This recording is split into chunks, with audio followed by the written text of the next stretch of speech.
Okay, so we have this function y, and it's in terms of x and y, and we want to find dy by dx. And usually how we do this is we'd rearrange the function so it's just a function, so it's just y in terms of x, but it's not possible here. So what we look to do instead is something called implicit differentiation, and this is a way we can differentiate terms involving y with respect to x, and we're going to look at that now.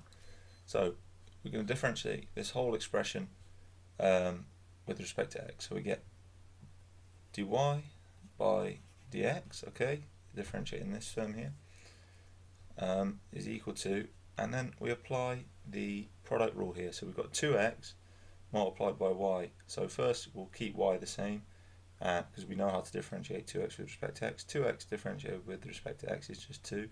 So we get 2y here.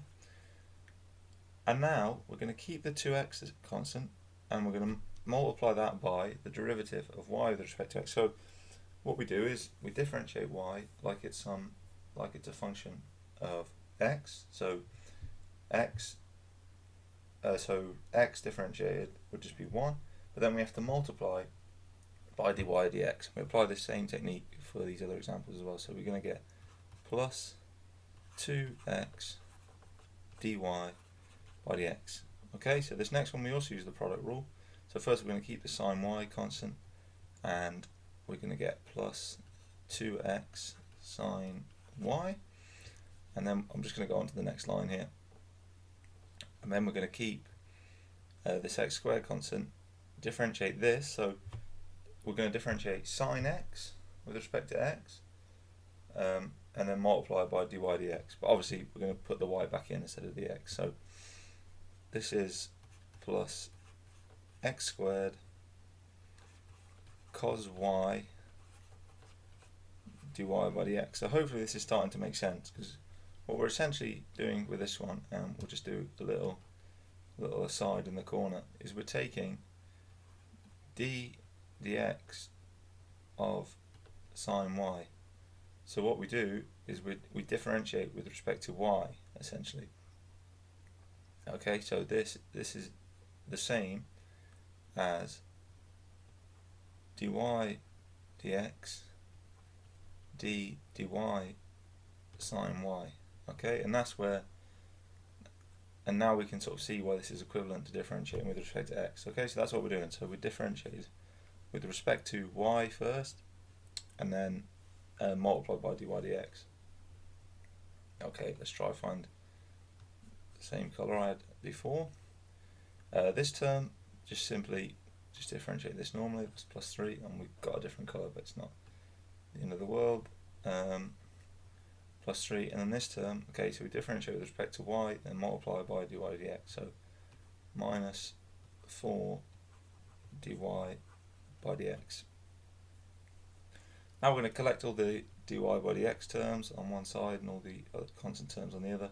So we get 1 minus 2x minus x squared cos y plus 4 dy by dx is equal to, and what constant terms do we have here? We have 2y plus 2x sine y plus 3. Okay, and now we want to find dy dx.